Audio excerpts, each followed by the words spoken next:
Salut tout le monde, comment ça va? J'espère que tout va bien de votre côté. C'est l'épisode 54 aujourd'hui.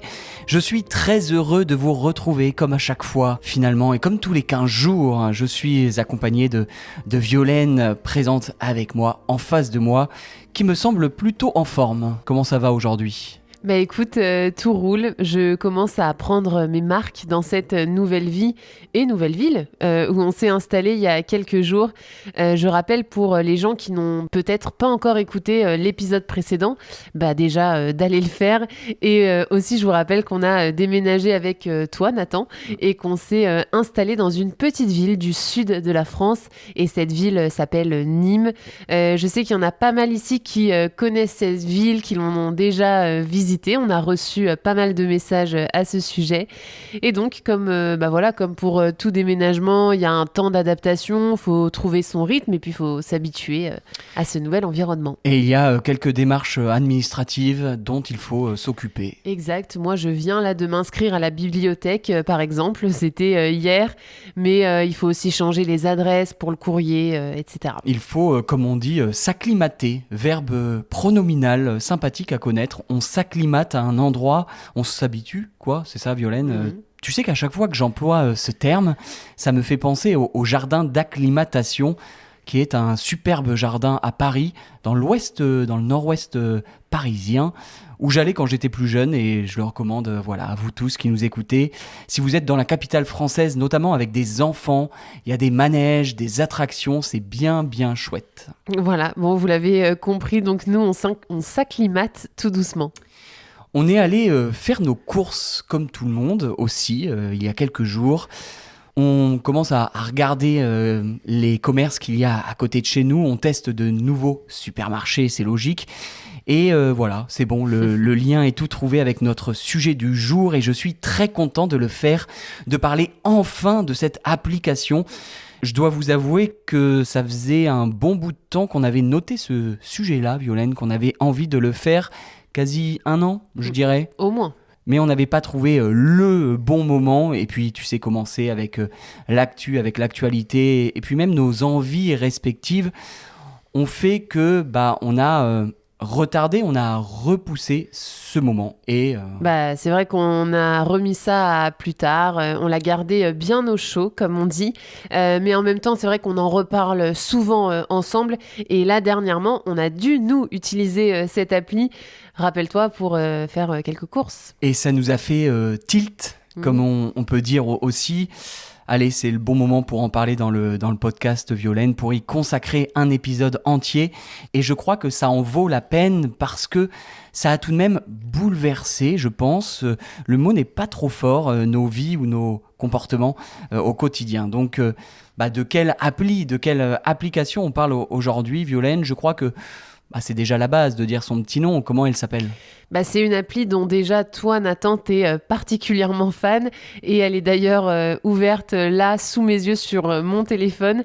Donc c'est l'appli Yuka, Y-U-K-A. Vous savez, comme cette plante, le yucca, sauf que je crois que le yucca, la plante, c'est avec un C. Oui. J'ai un doute, mais peu importe. Avec un C ou deux C. Ok.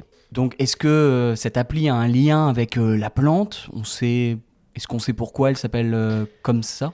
Écoute, j'ai cherché très vite fait et je crois pas qu'il y ait de lien entre les deux. Mais je t'avoue que j'ai pas trop approfondi mes recherches sur ça. Donc si quelqu'un a l'info, peut-être que ça sonne juste bien dans notre imaginaire, comme ça fait penser à quelque chose de sain, de naturel, de bénéfique pour la santé, le yucca. Ouais, c'est sans doute ça. Classe. Mais bon, si la créatrice de Yuka nous écoute, qu'elle n'hésite pas à nous contacter. Mais donc, c'est cette application Yuka dont on a envie de vous parler aujourd'hui. C'est quelque chose d'assez dingue. En fait, c'est un vrai phénomène et c'est pour ça d'ailleurs qu'on en parle. J'ai juste noté quelques chiffres qui résument ce que ça représente. rien qu'en France. Ouais, en France et dans le monde aussi, hein. Oui, c'est vrai que ça existe aussi à l'international, mais principalement en France. Et ce chiffre, il est juste hallucinant, je trouve. Sachez que rien qu'en France, il y a 22 millions d'utilisateurs, 22 millions de Français, donc, ont téléchargé cette appli, l'ont installée sur leur tel, sur leur téléphone. C'est énorme, d'autant que la France ne compte, faut le rappeler, que 68 millions d'habitants. Donc en gros, un tiers des Français utilisent Yuka. Si t'enlèves tous les enfants, ça fait même plus que ça, quoi. C'est juste colossal. Ouais, d'autant que voilà, Yuka est assez récente finalement dans l'histoire. Moi, perso, je m'attendais à ce que l'appli soit plus vieille. Je sais pas toi, mais j'ai l'impression qu'on la connaît depuis bien longtemps. Bah ça fait une dizaine d'années, je dirais, 15. Même pas. Même pas 10 ans, puisqu'elle a été lancée en 2017. Donc ça fait 7-8 ans à peu près. Ouais, c'est pas très vieux. Bah tu vois, moi je pense que personnellement, j'ai été l'un des premiers à la télécharger, à l'utiliser. Ça m'étonnerait pas du tout qu'elle soit sur mon téléphone depuis 2017, quoi, depuis le début. Moi qui pensais que ça avait été créé plus tôt. Application Violaine gratuite, hein, il faut le préciser. Donc on l'a tous, cette appli. Mais voilà, à quoi ça sert? Qu'est-ce que ça te permet de faire quand tu utilises Yuka? Bah en fait, très simplement, c'est une appli qui te permet de scanner les produits quand tu vas faire tes courses au supermarché. Et en fait, quand tu les scannes, alors c'est pas pour faire tes comptes hein, ou pour avoir des réductions, pas du tout.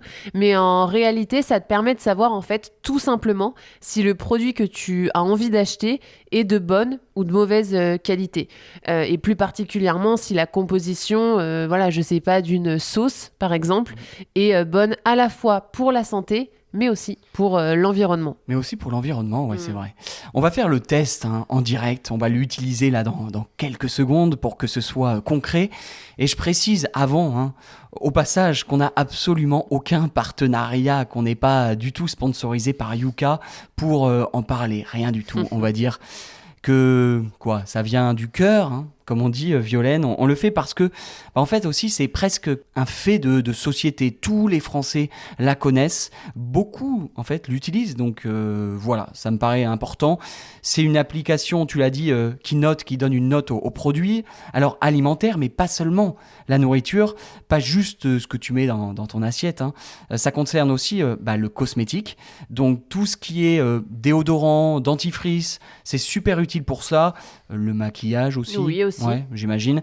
Vraiment quasi tout, en fait, ce que tu peux trouver au supermarché, dans n'importe quel supermarché. Ouais, et le gros point fort de Yuka, c'est que c'est très rapide. C'est-à-dire que juste en scannant, on a dit hein, le code barre du produit qui se trouve sur un paquet de gâteaux, par exemple, ou de la sauce pesto dont tu as envie. En gros, tu peux savoir en 2 secondes si tu vas être empoisonné ou pas. J'exagère, je plaisante, mais voilà, grâce à Yuka, tu vas avoir une analyse détaillée de la composition, des ingrédients, etc. Et ça marche par note. En fait, l'appli va donner une note sur 100 avec un système très simple hein, de couleurs. Quand c'est rouge, classique, enfin c'est logique, c'est mauvais, c'est médiocre et qu'il faut faire donc attention, hein, ça veut dire ça. Et puis plus la note est haute, évidemment, mieux c'est. Et puis entre les deux, t'as la couleur jaune ou orange, et ça veut dire que c'est bof, donc c'est moyen. Et ça va un peu plus haut jusqu'au vert, où là c'est top. Et quand c'est comme ça, ça veut dire qu'il n'y a aucun risque pour la santé, on peut y aller. On va faire le test, comme ça ce sera concret, Violaine, et beaucoup plus clair, vous allez voir. De toute façon, je trouve que c'est super simple à utiliser. Oui, hein, faites le test chez vous aussi, les infos sont hyper claires, on comprend tout de suite, et c'est le but d'ailleurs de Yuka, c'est que les données soient accessibles à tous. Donc comment ça marche? On prend un téléphone? Allez. Je vais prendre le mien, je l'ouvre. Alors attends, je dois juste faire mon mot de passe avant pour débloquer le téléphone. C'est bon. Donc, par exemple, je vais ouvrir l'application. Je clique sur l'application Yuka et là, je tombe sur le dernier produit que j'ai scanné. C'est ça, en fait, tu as tout l'historique des produits que tu as déjà scannés. Exactement. Donc, on va ouvrir le dernier produit. C'est une sauce au pesto basilic qu'on met dans les pâtes, qui est bonne comme ça dans le goût. Tout de suite, on a la note. Et là, je vois la note, 30 sur 100. il y a écrit médiocre. La couleur est orange, ok. Et ensuite, c'est très clair. Directement, on voit que le produit est trop salé. Il y a trop de sel, Ouais. 3 grammes de sel, tu vois, pour 100 grammes. Ensuite, on voit que c'est un peu trop calorique aussi. Là, voilà. Et puis ensuite, il y a trop de graisse saturée, donc c'est trop gras. Et du coup, tu vois aussi les qualités, les choses positives. Ça, c'est pratique. Donc, ce qui est bien, c'est qu'il y a pas mal de protéines. Il y a beaucoup de protéines. Exactement. Pas mal de fibres aussi. Peu de sucre. C'est pas beaucoup sucré. Et quand même, point positif, c'est qu'il y a aucun additif à risque. Aucun additif à risque. Bon, on va en parler juste après des additifs, mais par exemple, on peut faire le test sur autre chose. Tiens, une crème, parce qu'on a dit, c'est pas seulement l'alimentation, c'est aussi la crème, enfin le cosmétique. Une crème d'une marque pourtant qui est très connue, 39 sur 100, Ok. donc ça va. Mais en fait, on voit qu'il y a un produit un peu toxique. Et là, quand on clique dessus, alors c'est technique, il y a écrit phénoxyéthanol, mais ensuite, on a la définition. Et qu'est-ce que c'est ? En gros, je vois, alors on est en train de le découvrir, mais que alors là, c'est très précis. Il y a peut-être des risques pour les bébés, et c'est même plus précis, des risques si on l'utilise sur les fesses des bébés, quelque chose comme ça, Ok. je découvre. Hein. Mais en tout cas, ça dépend de la composition du produit. Parfois, ce sera plus ou moins dangereux. Voilà. Et c'est hyper détaillé. Et ensuite, c'est à toi de décider si tu as envie de l'acheter ou pas, malgré la C'est ça. note et malgré les points négatifs. Voilà. Donc, on a parlé tout à l'heure des additifs. Et ça, je trouve que c'est important de revenir dessus, Violaine. Donc, un additif, voilà, qu'est-ce que c'est ? Est-ce que tu peux nous définir ça ? Ouais, bah, un additif, c'est tout simplement une substance qu'on ajoute à un produit. Souvent, on dit que c'est pour l'améliorer, entre guillemets, pour modifier les caractéristiques du produit brut. Et c'est ce que disent les industriels, c'est que c'est nécessaire, d'après eux, pour améliorer la conservation, c'est vrai, pour que tu puisses en fait garder le produit plus longtemps chez toi, que ce soit au frigo ou dans ton placard. Mais un additif, c'est ça qui fait aussi changer la couleur, le goût parfois du produit, de l'aliment, la texture. Donc c'est super pratique pour un industriel. Le problème, c'est que certains d'entre eux, je parle pas des industriels, je parle des additifs, eh bien, sont nocifs pour la santé et peuvent entraîner des risques. Ouais, et parfois, alors on a de la chance, c'est léger, on va dire que c'est un risque allergique ou un risque cutané, notamment pour ceux qui ont la peau sensible, mais certains additifs ont des risques beaucoup plus graves sur le long terme, des risques de cancer, des conséquences aussi sur le plan cardiovasculaire. Ouais, Voilà. donc cardiovasculaire, là, on est plus au niveau du cœur et même du cerveau, par exemple. Ouais, entre autres. Donc voilà, certains additifs, c'est pas top de les avoir dans l'organisme et Yuka permet de les identifier. Voilà. Et justement, pour en revenir à Yuka, et c'est à mon avis, tu vois, l'un des gros avantages de cette appli, c'est que juste en cliquant en une seule seconde, tu peux connaître exactement quel type d'additif est présent dans le produit que tu scannes. Et ensuite, bah, qu'est-ce que tu risques si tu en consommes ? C'est très clair, voilà, c'est vulgarisé, on l'a dit. On va te dire en fait ce à quoi tu t'exposes si tu en consommes trop, hein, bien sûr, c'est pas juste une fois. Et oui, c'est si c'est excessif, si la consommation est excessive ou même régulière. Petite question quand même que je me pose, Nathan, et peut-être que les auditeurs aussi se posent, mais qui est derrière en fait cette appli ? Qui est derrière Yuka ? Est-ce que c'est indépendant, c'est ça ta question ? Complètement. Ouais. Qui l'a créé, qui la dirige et même, en fait, est-ce qu'il y a des liens avec certains industriels ? En gros, est-ce que tu crois qu'on est sûr que c'est très fiable ? Bah visiblement, hein, je crois qu'on ne leur reproche rien jusqu'à présent. Il n'y a pas eu de polémique de ce côté-là. Et d'ailleurs, c'est ce qui fait que, d'après moi, c'est aussi populaire chez les Français que les gens l'adorent autant. L'image est super positive, hein, c'est vrai, de Yuka. Alors oui, ça reste une entreprise, mais elle a été créée par notamment des ingénieurs, je crois qu'ils étaient 2 ou 3, et par des gens qui, en fait, se préoccupent, qui se soucient de tout ce qui est santé publique.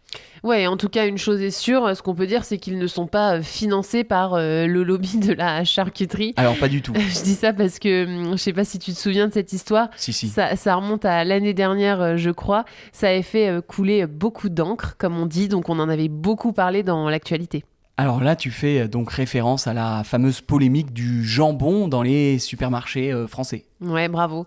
Et en fait, si je me rappelle bien, pour vous expliquer, alors dans un premier temps, Yuka avait été attaqué par la fédération de la charcuterie, quelque chose comme ça, hein. Je sais pas s'il y a une fédé, mais en tout cas les lobbies de la charcuterie française, parce qu'à un moment, et j'imagine que ça existe toujours, quand t'allais au supermarché en France et qu'avec Yuka tu scannais du jambon, par exemple, hein, donc du jambon industriel. Du jambon blanc, comme on dit comme ça d'ailleurs en français, jambon blanc, même s'il est souvent rose, hein, il est rarement blanc. Oui. Bah, quand tu le scannais, eh bien, en fait, on t'alertait pour te dire que tel et tel additif présent dedans était cancérigène. Donc, bah, évidemment, tu l'as compris, vous l'avez compris, ça n'a pas du tout plu aux industriels de la charcuterie. Ils sont allés en justice et finalement, c'est Yuka qui a gagné. Qui a gagné, ouais, le tribunal leur a donné raison au nom du droit à l'information, un truc comme ça. Ce qui prouve bien que Yuka est plus du côté des consommateurs et de la santé publique, on va dire, que de l'autre. Et d'ailleurs, là, c'est drôle, t'as vu, parce que maintenant, je vois, justement, quand je regarde l'appli, qu'on peut aussi contacter directement l'entreprise. Genre, tu peux lui envoyer un mail, un email. Oui. Oui, j'ai vu. Mais alors ça, je crois que c'est tout récent, hein. Ça date d'il y a un mois. Ok, c'est tout nouveau, je viens juste de le voir. Là. Ouais, ça fait un mois à peu près que tu peux le faire. Mais rappelle-toi, en préparant cet épisode la semaine dernière, nous, on s'est amusé à scanner un célèbre soda français, juste pour voir. Le célèbre soda français, tu fais référence à une boisson gazeuse qu'on a beaucoup en France. C'est une marque française. Ça, je le savais pas, mais je l'ai appris récemment. On est sûr de ça, c'est français? En tout cas, c'est consommé exclusivement en France. Ouais. Et donc l'étiquette est bleue et la boisson est jaune. On a scanné ça juste par curiosité. Et là, rappelle-toi, regarde sur l'appli, tu vois qu'il y a écrit tout en haut, en gros, contacter directement l'entreprise. Et après, il y a écrit quoi? Demander à la marque la suppression des additifs à risque. Comme ça, c'est pratique, tu peux directement leur mettre la pression. Et si t'es le seul, évidemment, si t'es le seul à faire ça, ça va faire pchit, comme on dit, c'est l'expression. Il y a un petit jeu de mots d'ailleurs avec la boisson gazeuse. Mais c'est vrai que si t'es seul, ça servira à rien. Mais si tout le monde s'y met, bah, l'industriel peut changer la composition du produit, du moins l'améliorer peut-être un minimum. Et ce qui serait déjà bien, enfin déjà énorme, un grand pas. Et sur ça, tu vois, je trouve que c'est génial, Yuka, parce que pour moi, c'est vraiment du gagnant-gagnant, comme on dit. Tu vois ce que je veux dire? Je pense que c'est pas juste une guerre, une guéguerre, voilà, entre d'un côté l'industriel, les industriels, et de l'autre les consommateurs. Non, en fait, tout ça, c'est plutôt une manière d'aller ensemble dans le bon sens, dans la bonne direction. Ouais, de prendre la même direction, quoi. Ouais, et là, je pense notamment à un supermarché français, alors qui s'appelle Intermarché. On le trouve plutôt, je dirais, dans la périphérie des villes, en France. Ouais, dans les zones commerciales, on va dire ça comme ça. Moi, j'y suis jamais allé, hein, perso. Mais tu connais. Ouais. Mais voilà, en tout cas, ils ont pris la décision il y a quelques temps de retirer 142 additifs de leurs produits parce qu'ils se sont rendus compte que les clients arrêtaient d'acheter certains produits une fois qu'ils étaient mal notés sur l'application Yuka. Ok, dans la foulée, quoi. Les madeleines populaires, en fait, si elles sont mal notées, c'est ce que tu dis, elles deviennent limite boycottées, en fait, une fois qu'elles sont déclassées par Yuka, et c'est ça qui est assez dingue. Ouais, donc voilà, si cette application peut permettre de faire changer les choses dans le bon sens, d'améliorer la qualité des produits, bah on dit pas non, hein. À mon avis, c'est évidemment très positif. C'est clair. Au fait, Violaine, on ne l'a pas encore dit, mais grâce à Yuka, on a un nouveau verbe qui est né. Voilà. Alors c'est vrai qu'on dit scanner un produit, on l'a déjà dit tout à l'heure, mais on dit aussi yukaiser. C'est même mieux, je trouve, hein. Yukaiser, c'est plus précis comme verbe que scanner. Yukaiser, vous l'avez remarqué, avec ER à la fin, donc c'est un verbe du premier groupe. Ouais, alors je suis pas vraiment sûr qu'il soit entré officiellement dans le dictionnaire, mais en tout cas dans le français parlé, à l'oral, c'est de plus en plus courant, quoi. On l'entend très souvent. Et c'est facile à conjuguer puisque c'est comme manger ou parler. C'est pareil, je yukaise, tu yukaises, vous yukaisez. Et puis au passé composé, je peux faire un exemple. Hein. Hier, tu as yukaisé un paquet de sauce tomate, tiens. Et toi, Nathan, est-ce que tu yukaises beaucoup ? Ouais, alors un paquet de sauce tomate, c'était peut-être un peu bizarre. Une sauce tomate ou un paquet de gâteaux, les deux en même temps. Moi, alors, est-ce que je yucaïse beaucoup? Alors, j'avoue que j'ai beaucoup yucaïsé au début. Et d'ailleurs, rien à voir, mais je me rappelle d'une anecdote assez sympa. Justement, je faisais mes courses au supermarché, c'était à Madrid, je crois, en Espagne. Et oui, parce que c'est vrai que si Yuka est français à la base, bah ça fonctionne pas que chez nous, hein. Aussi en dehors de nos frontières, dans une poignée de pays, je dirais. Je sais pas combien exactement, mais je dirais au moins en Espagne, aux États-Unis. Je sais qu'au Canada aussi ça existe, hein. J'ai un étudiant qui habite à Toronto et qui yucaïse aussi parfois ses achats. Donc, Et il y a d'autres pays européens, mais je les ai pas en tête. Mais tu as raison ouais. de rappeler que Yuka est une fierté française. Voilà. Et donc, je me trouvais dans un rayon. J'étais en train de chercher un dentifrice parce que tu sais qu'avec toutes les marques qui existent, on s'y perd, hein, parfois un peu. Ça peut devenir un casse-tête. Et je me suis retrouvé à côté d'un couple, je dirais, allez, mon âge peut-être, qui faisait exactement la même chose que moi, qui, tu vois, comparait les tubes de dentifrice. Alors, pas les prix, hein, mais bien la composition avec l'aide de Yuka. Bien évidemment, j'ai écouté un peu leur conversation. Ce couple était français. Voilà, on était à Madrid, mais ce couple était français, ou du moins parlait français. C'est ça. Donc vous faisiez la même activité de français, mais vous étiez en Espagne, quoi. Tout à fait. Donc si vous voyez voilà, quelqu'un qui scanne un produit en France, dans la plupart du temps, eh bien, c'est qu'il regarde s'il est bon pour sa santé ou pas. Mais c'est intéressant que tu mentionnes les dentifrices parce que vraiment, dans les dentifrices, il y a à boire et à manger. Ouais, il y a vraiment de tout. C'est assez déroutant, quoi, même surprenant. Je pensais pas, tu vois. Mais il y en a certains avec des substances plus ou moins toxiques, d'autres qui en ont pas. Et je trouve qu'on est vite perdu, nous, en tant que consommateurs, qu'on est rapidement paumé avec tout ce qu'il y a. Tout ce qu'il y a dans les supermarchés, c'est clair. Et sur ça, et excuse-moi Violaine, mais il y a un truc sur lequel je veux insister. C'est pas forcément les moins chers qui sont les plus dangereux. Je parle des dentifrices dangereux entre guillemets. Ça, c'est une idée un peu reçue. Par exemple, là, ici en France, tu vois, celui qu'on achète, je l'ai yucaïsé, et ben, il est très bien noté sur l'application et il fait partie des moins chers, des 3 dentifrices les moins chers qui sont vendus, quoi. Voilà, complètement. Donc, c'est pas parce que c'est moins cher que c'est moins bon. Donc voilà, si vous voulez jeter un œil à vos dentifrices et que vous savez pas lequel prendre, allez sur Yuka. Tu vois, Violaine, je me dis là que il y a des gens qui sont en train de nous écouter, qui doivent se poser cette question. Mais pourquoi utiliser Yuka? Est-ce qu'on en a vraiment besoin? Parce que finalement, si tu fais confiance à ton bon sens, si tu veux manger sainement, il suffit d'acheter des produits non transformés ou peu transformés. Donc c'est simple, hein, des produits bruts, des légumes, des fruits, du riz, des pâtes, quoi d'autre, des œufs.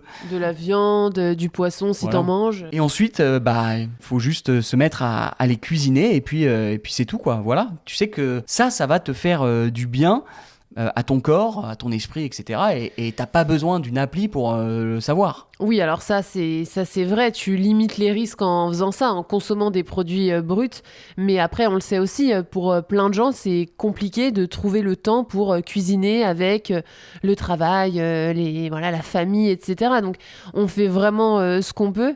Et puis autre chose que j'ai envie de préciser, et nous ça nous est déjà arrivé Nathan, c'est de se trouver face à un produit et de douter quant à sa composition. J'ai un exemple en tête. J'ai l'exemple de cette fameuse limonade qu'on a achetée et qu'on a bu pendant quelques mois. C'est un sujet, on en a parlé, nous, il y a pas longtemps.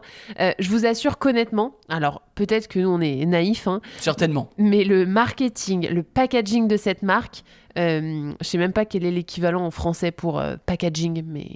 Oh, je dirais l'étiquette ou même l'emballage. Bon, là, c'était sur l'étiquette de la bouteille. Bref, c'était super séduisant. C'était une jolie bouteille, vous savez, à laquelle, franchement, on peut faire vraiment confiance. Dessus, il y avait écrit quelque chose comme citron frais, moins 30% de sucre, léger, etc.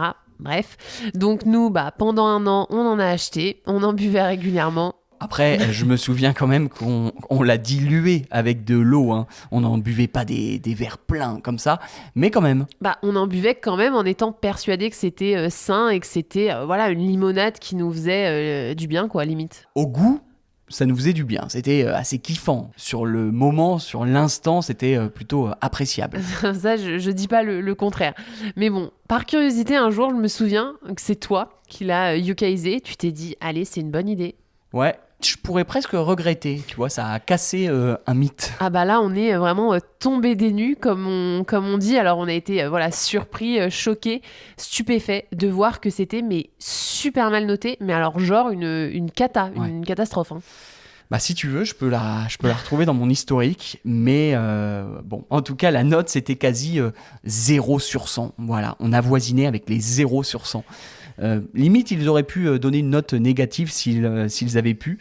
Mais voilà, tout était en rouge, beaucoup trop sucré, etc. Donc on peut remercier sur ça, on peut remercier Yuka, parce que sans eux, on aurait continué à en boire en étant absolument pas conscient du risque. Encore une fois, peut-être le mot est fort, mais bon. Ouais, mais quand même, tu vois, c'est pour une limonade, je trouve que c'est limite pire qu'un soda classique, parce qu'un soda classique, tu sais déjà que c'est risqué, mais en fait, comme t'en es conscient, bah, tu peux limiter, tu peux te faire plaisir de temps en temps et faire attention, et pas en boire du matin au soir, quoi. Mais alors que nous, avec la limonade en plein été, bah, ça peut être un peu difficile de se limiter. C'est clair. Je pense que nos amis européens qui nous écoutent connaissent pas forcément Yuka, mais par contre, il y a sur les emballages, sur les étiquettes au supermarché, c'est souvent d'ailleurs en bas à gauche, je crois, c'est inscrit en bas à gauche. Ouais. C'est ce qu'on appelle le Nutri-Score. Je suis sûr que vous voyez de quoi je parle là. C'est comme une espèce de barre avec des lettres dessus. Il y a A, B, C, D et E, je crois, ça s'arrête là. C'est ça. Et ça va de la couleur verte pour la lettre A à la couleur rouge pour la lettre E. Et là, c'est français à l'origine, je crois, mais ça a été adopté par plein de pays européens et ça permet aussi de savoir plus facilement si un produit est trop gras ou pas. Ouais, mais par contre, c'est moins précis que Yuka, je trouve. Et puis parfois, il y a des trucs ridicules avec le Nutri-Score. Ouais. Parce que si t'achètes genre de l'huile d'olive ou du beurre, là en France, ils vont te marquer E pour le beurre. Donc, le beurre est trop gras. Ah bon? Sans rire. Ouais, sans blague, quoi. Oui, on le sait déjà que le beurre, c'est gras, comme l'huile d'olive, c'est super gras, mais bon. Mais bon, si t'en mets juste un peu dans ta cuisine, bah ça peut au contraire être bénéfique pour ta santé. Donc vraiment, je trouve que le Nutri-Score a ses limites. Tu sais, sur ça, il y a une anecdote hyper drôle, drôle. T'as parlé du beurre, mais c'est la même chose avec le fromage. Une fois, ce Nutri-Score, cette barre qui va donc de A à E et qui est marquée sur le produit, il a très mal noté. Il a vraiment saqué, il a détruit le Roquefort, le fromage, le roi des fromages un peu français. Ouais, c'est quoi. ça. Le Roquefort, c'est le roi des fromages. Et donc, Ouais. quand tu sacs un fromage en France, c'est chaud. Ouais, c'est chaud. Et il lui avait mis la lettre E, donc vraiment la pire, parce qu'évidemment, le fromage, c'est gras. Et bien, tu imagines que ça a fait scandale dans tout le pays. Les Français ont protesté contre cette mauvaise note. Je dirais que c'était il y a 3 ou 4 ans. Et comme on l'a dit, on ne touche pas à ce fromage-là. Et du coup, le Nutri-Score a fait marche arrière, tu le savais ça? Ils sont revenus sur leur décision, ils ont changé la note. Je ne sais pas laquelle ils ont mis, mais en tout cas, la lettre était moins mauvaise. Bah, tu vois, dans ce cas-là, franchement, ils n'avaient pas pris en compte les apports du fromage d'un point de vue nutritionnel. Parce que la lettre E, c'est quand même hyper violent, ça n'a aucun sens. Et ça voudrait dire que le fromage est au même niveau que, je sais pas, une barre chocolatée hyper sucrée, hyper industrielle. C'est ridicule. Franchement, je suis pas sûre. Donc, c'est pour ça que moi, je trouve que Yuka est plus fiable que le Nutri-Score. Ouais, on va dire que Yuka, c'est plus précis, c'est plus juste par rapport au Nutri-Score. Moi, je suis fan de Yuka, je dois le reconnaître, il n'y a pas trop de débat. Mais j'aimerais quand même connaître ton avis sur une chose, essayer d'aller plus loin. Vas-y, dis-moi. Donc les Français, on l'a dit, ils ont créé le Nutri-Score. Ils ont lancé cette appli Yuka, tout le monde l'utilise en France. C'est pas quelque chose vraiment de minoritaire, qui concernerait seulement une partie de la population. Comment t'expliques cette obsession qu'on a, nous, les Français, pour l'alimentation saine? Alors, d'ailleurs, je dis alimentation, mais c'est pas juste la nourriture, en fait, même pour la composition en général de chaque produit, comme on vient de le dire. Pourquoi ça nous tient tant à cœur? Sur la nourriture, je crois que c'est dans notre ADN. C'est-à-dire que, ok, nous, les Français, on est d'accord pour manger gras, on n'est pas contre. Et d'ailleurs, on le sait, la nourriture française traditionnelle est assez grasse. On aime cuisiner au beurre, avec de la crème fraîche, etc. Même si c'est un peu réducteur, mais bon, c'est pas le sujet. Les Français mangent pas mal de viande, bref. Donc ça, c'est pas du tout un problème. Mais le seul truc, c'est qu'en fait, on veut que ce soit des produits de qualité, tout simplement. Et c'est pas pareil. Parfois, on confond les deux. Ok, pour des matières grasses ou sucrées de manière raisonnable. Mais la seule chose sur laquelle on va être hyper exigeant, on va être hyper attentif, c'est ce qu'on va consommer. Donc d'où ça vient, comment c'est fait, etc. Et puis, rappelons-le quand même que pour nous, manger, c'est pas juste une nécessité, c'est un vrai plaisir et comment on pourrait dire, bien souvent, en fait, c'est une expérience sociale. Ouais, c'est un art de vivre. Donc, on y fait vraiment très attention. Ça, c'est sûr. J'aimerais juste raconter ce que j'ai découvert la semaine dernière. C'est rigolo, je trouve. Je sais plus trop comment je suis tombé dessus, mais j'étais sur le site de la mairie de Nîmes, la ville où on vit donc depuis peu. Et là, je suis tombé sur le menu des écoles publiques de la ville. Donc voilà, ce que mangent les enfants au déjeuner à la cantine. Il est accessible facilement en ligne sur Internet. Et là, je te jure, c'était alléchant. C'était très tentant. Et ça m'a donné envie d'y aller faire un tour, quoi, d'y manger. Vraiment, ça donnait très envie. L'entrée, le plat, entrée, plat, dessert, hein, comme on dit. La moitié des produits était bio. Donc le repas super équilibré et évidemment donc de qualité. Et il y avait quoi à manger ? Alors cette semaine, j'ai ouvert le lien, juste comme ça, hein, des carottes râpées, faites maison bien sûr, et bio, je précise. Ensuite, tu vois, aujourd'hui, il y avait du poulet bio, des patates douces bio, là encore, bien évidemment. Ensuite, en dessert, du fromage, et là c'était du fromage du Cantal, hein, qui est un département pas très loin d'ici, donc c'est un excellent fromage du coin. Et enfin, pour terminer, une salade de fruits bio, encore une fois bio, en dessert.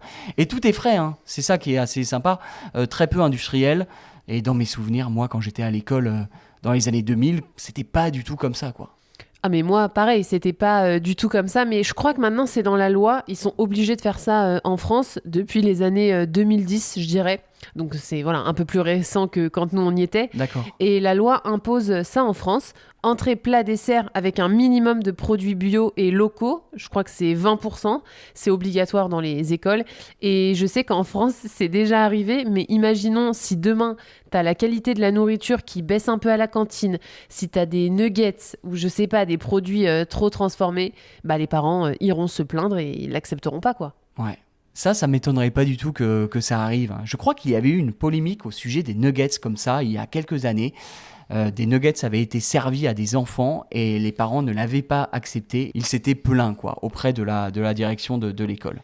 Et pour revenir juste, Violaine, à notre obsession pour la composition des produits, je crois que si Yuka marche autant, c'est aussi parce que les Français, depuis quelques années, je crois qu'ils ont pris conscience qu'il existe ce lien entre l'alimentation et la santé, et que les deux sont liés.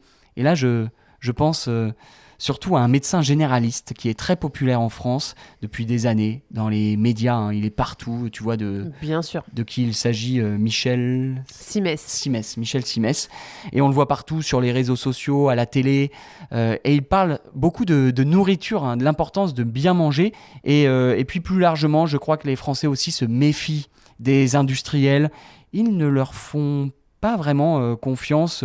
Est-ce que c'est à juste titre? Parfois oui, hein. Est-ce qu'il y a de la paranoïa, de la contestation facile? Je sais pas ça.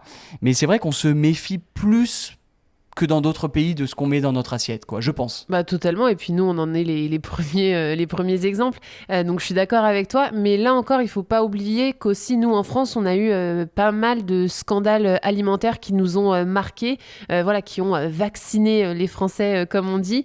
Tu te souviens sûrement de l'affaire de la vache folle, ouais. On avait aussi retrouvé de la viande de cheval dans les lasagnes industrielles alors qu'ils disaient que c'était du bœuf, ouais. Donc voilà, évidemment qu'il y a une méfiance et une crainte qu'on nous mente. Ouais, cette peur d'être empoisonné, quoi. Plus largement, on adore, on le sait, nous, on adore remettre en question, en cause les choses de manière plus globale. C'est dans notre c'est aussi dans notre ADN, je crois. Ouais. Et est-ce que je peux rajouter quelque chose peut-être avant de conclure ? Vas-y. Je vais peut-être un peu casser l'ambiance, mais j'ai quand même envie de mettre un léger bémol à tout ça et de te partager les limites que je vois dans l'utilisation de Yuka. Pas que Yuka, je sais qu'il y a d'autres applis de ce style, mais à travers tout ça, c'est vrai qu'on a beaucoup parlé de la santé physique. Évidemment, c'est indispensable, mais attention quand même à la santé mentale et psychologique, parce que je crois que tout ça, ça peut contribuer à culpabiliser encore et encore les gens et à être de plus en plus rigide. Tu vois, limite, on devient psychorigide avec ça. Et je trouve que c'est un risque dans lequel il vaut mieux pas tomber. Psychorigide, ouais, c'est un bon terme. Bah, tu sais, dans mon entourage, j'ai quelques médecins qui m'ont dit exactement la même chose. Aujourd'hui, ils ont des patients qui arrivent au cabinet médical, qui viennent les voir et qui leur disent je veux pas manger tel ou tel aliment parce que soit il y a trop de fibres, soit je sais pas, parce qu'ils ont vu sur une appli que c'était un peu trop salé, etc. Et c'est vrai qu'à force de tout vouloir contrôler, bah tu finis par être malheureux, quoi, donc par être triste. Donc c'est aussi important, tu l'as dit, de lâcher prise. Bah ouais, de souffler un peu, d'arrêter de tout scruter, de tout analyser. Et il faut penser aussi parfois à se faire plaisir. Et c'est surtout important dans ces périodes de fêtes qui arrivent. Ouais. En vrai, cette appli, ça peut tourner à l'obsession si tu l'utilises trop. Ça devient angoissant, stressant, et tu finis. Je crois que c'est aussi le risque. Tu finis par croire que si tu manges ce paquet de gâteaux là, bah tu vas mourir. Alors que, en vrai, pas du tout. Tu l'as dit, on a le droit aussi de se faire plaisir de temps en temps. Et d'ailleurs, est-ce que tu sais comment ça s'appelle quand on est obsédé par le fait de manger sainement, quand ça devient véritablement une obsession? C'est un phénomène qui grandit. Bien sûr, j'ai vu un reportage sur ça. Voilà, tu m'as posé une bonne colle, mais je ne le savais pas il y a encore 2 jours. Mais je viens de voir un reportage sur ça et ça s'appelle donc l'orthorexie. Et ça m'avait déprimé d'ailleurs dans le reportage. Donc c'est vraiment le piège dans lequel il ne faut pas tomber. Sinon, on l'a dit, tu deviens déprimé, triste. Ouais, c'est contre-productif parce que la santé mentale est tout aussi importante que la santé physique. Bien évidemment. Bon bah maintenant, Violaine, je sais pas ce que t'en dis, mais j'ai envie de savoir si les gens qui nous écoutent utilisent aussi une appli, alors Yuka ou une autre, et si oui, qu'est-ce que vous en pensez ? Et sinon, si vous ne l'utilisez pas encore, peut-être que vous pouvez la tester. Et puis après, pourquoi pas nous raconter dans les commentaires. Ouais, ce que vous avez découvert. Et en vrai, ça peut changer peut-être votre manière de consommer ou même de vous alimenter. Je suis curieuse de le savoir. Donc, on attend vos messages comme toujours. Voilà, écoute, quoi d'autre avant de se quitter ? On va prévenir les gens qui nous écoutent qu'aujourd'hui était le dernier épisode de cette année 2024. Je dois avouer qu'on a besoin de se reposer un peu, de profiter aussi des proches. Et comme ça, on sera hyper frais pour la reprise, pour la rentrée qui sera en janvier. Avec plein de choses de prévues. Et avant de vous laisser, une chose à vous dire, on vous remercie infiniment pour votre fidélité, pour votre présence. Franchement, vous avez été hyper nombreux à nous rejoindre cette année. On a vu les stats et c'est waouh, c'est bien. Ouais, vous nous écoutez de partout dans le monde et ça, c'est génial. Ça nous fait vraiment super plaisir. On vous souhaite de passer de très belles fêtes. On espère que vous allez bien profiter vous aussi. Et nous, eh bien, on se retrouve très vite, début janvier 2025. Donc, ciao. À la prochaine.